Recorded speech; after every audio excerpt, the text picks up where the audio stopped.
I found out Caitlin was a winner from her school for the poetry contest when her teacher called me at home and told me. Miss Savins let the kids know about the program by sending out a flyer.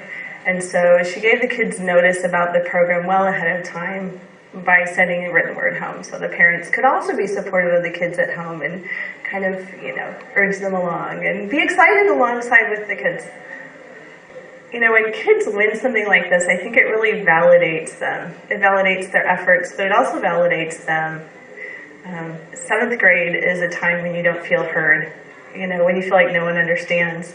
And so as a kid, to not only be heard, but for someone to really reward what you have to say is huge. Kaylin loves to write, but we send messages to kids that they need to focus on a career path that's reasonable and, find something that, you can find a good job, We don't encourage the arts in our kids. And, there's a monetary reward for this, which was a surprise to me. Usually we give the nice pat on the back and a pretty little certificate.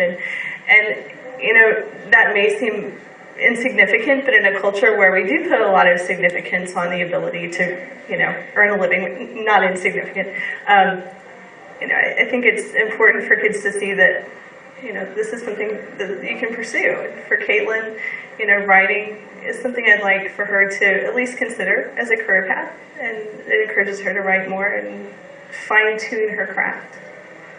Caitlin is a mixed bag in terms of being an introvert and being an extrovert, and so, she'll both go into herself and have that quiet. I think as a poet, you need to be able to be still, to have that awareness, to put down what you're experiencing, but then, to share that openly as an oral kind of an experience, to share that openly from a podium, I think takes a special personality, and Caitlin has done public speaking before. She's comfortable with it. And I think it sheds light on the writing when the poet shares their own writing.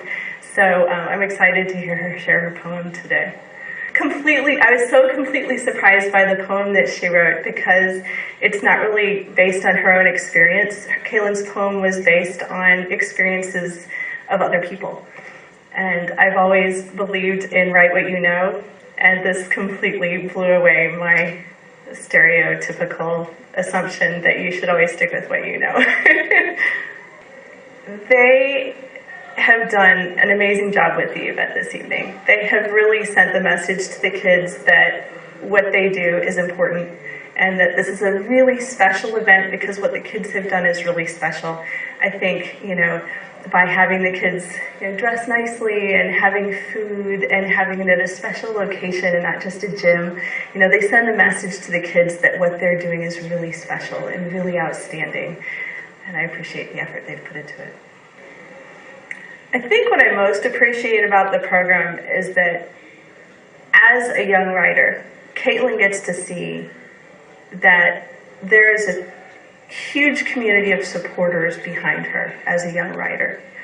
And so, regardless of how they do it, whether the kids read their poetry in front of a camera, or from a podium in front of an audience, or whether there's a book published, that's almost insignificant relative to the fact that Caitlin is seeing that there's a huge community of supporters behind the fact that she's writing the poetry. And so they could tweak it, they could change it. If one piece got changed out, I think that's less significant than the fact that the kids get to see that there's real support behind their writing. I have always loved poetry. I think it's very raw and very direct. And I think it's a little bit like kind of unzipping your skin and exposing your soul to the world. And it's very intimate. And I think it takes a tremendous amount of courage for these kids to write this poetry and not just expose it in the written word, but to read it. I've shared with friends and family what's going on with this program, and there's just a tremendous amount of appreciation among the friends and family I've talked to about the program for how much work has gone into everything all these people have done for the kids who have written the poetry. And not just the winners. I think it's important to understand that the kids who didn't win also get to see that there's a tremendous amount of support. So it's not just the winners who benefit from this program, but all of the kids who entered and who felt motivated by, the program. And just knowing it's out here. Kayla will be quite a cheerleader, I'm sure, for the 7th graders who are entering their poems into the contest. And Kaylin is someone who is not shy and not short on words, and who will, I'm sure, be very encouraging to the poets, the 7th grade poets next year.